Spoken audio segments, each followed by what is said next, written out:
And then he says this, and I've never forgotten these words.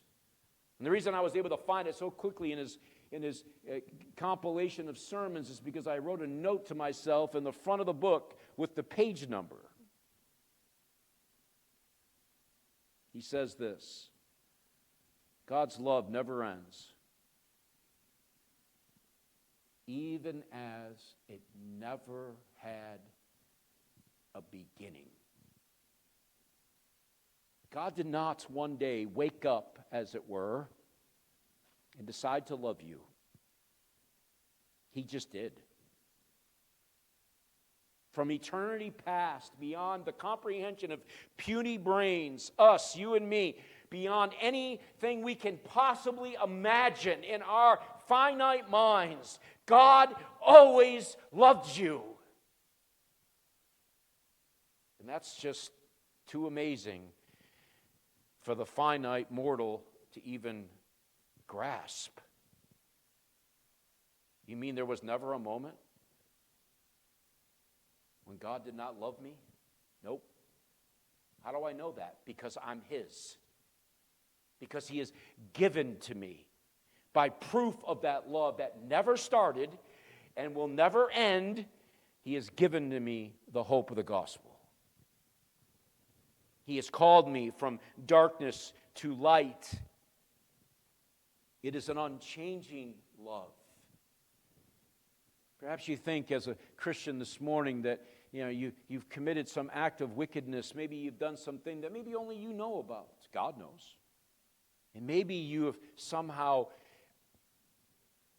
marred or diminished the love of God for you. That can never happen. God's love does not change.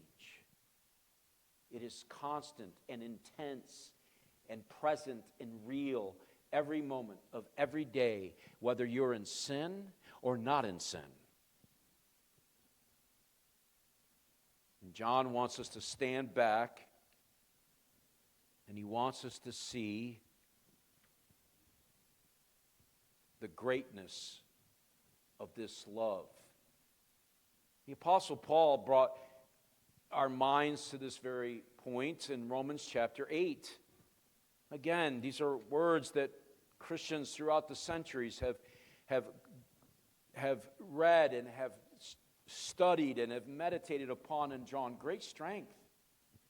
But if you think I'm just making this stuff up, I've just basically given you the Pauline theology of God's love, the Father's love for sinners.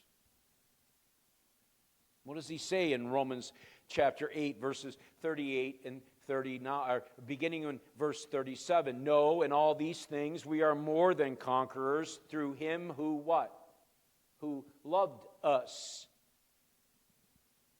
But he doesn't stop there.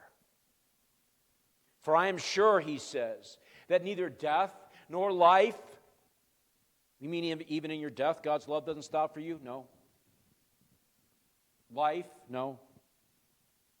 Nor angels, nor rulers, nor anything present, nor things to come, nor powers, nor height, nor depth, nor anything else in all of creation will be able to separate us from the love of God in Christ Jesus.